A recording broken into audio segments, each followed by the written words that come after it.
KPMG has released its latest construction survey. This is one of a series of surveys that KPMG has been doing over a number of years.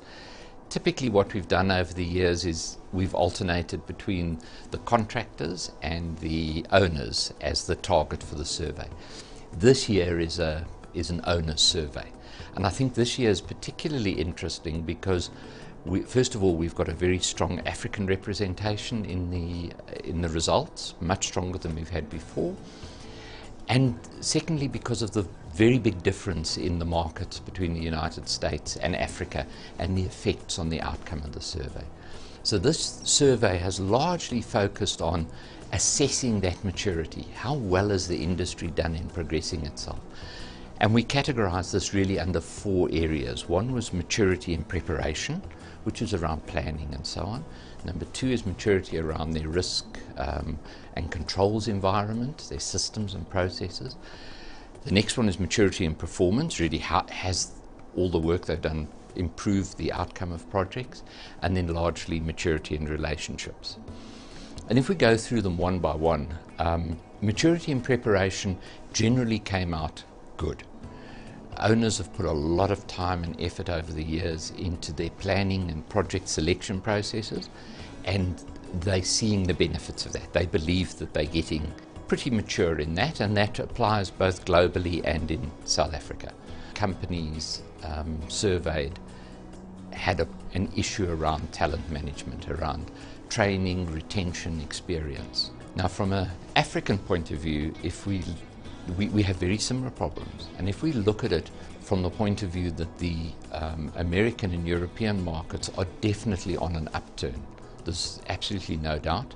I think going forward, once the South African market starts picking up, our biggest single constraint is going to become people and talent, and we are not going to be able to rely on, as we did in years gone past, on pinching people from other countries to help us to overcome these problems. I think now is the time we need to be addressing it.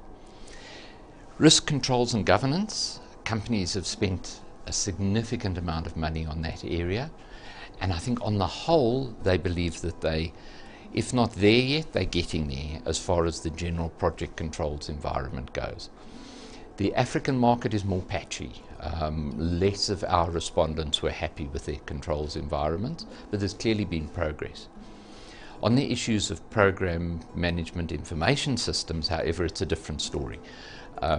That's really the integration of the project systems into the organizational systems. That is generally poorly done. Most organizations believe that they've got a long way to go before that comes right. Performance, though, was one of the issues that was surprising. In spite of all that I've said before, project performance really hasn't improved.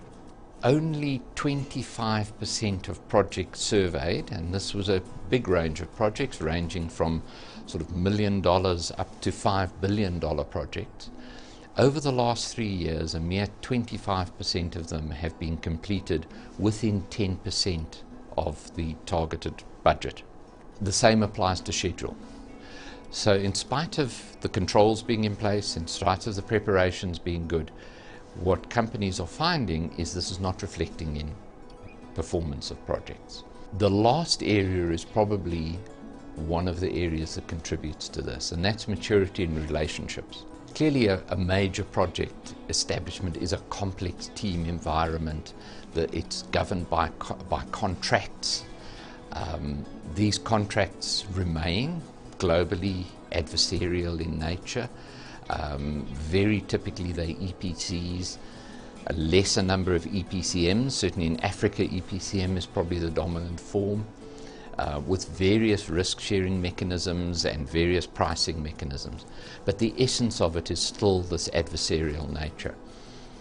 I think research, both by our survey and by organizations such as the Construction Industry Institute and the research done by Professor Blent Flyvberg in Europe, shows that this is the area where we really have to look going forward. This lack of trust between the contractors and the owners, the lack of integrated teams, the contractual problems which arise very early on in the contract process.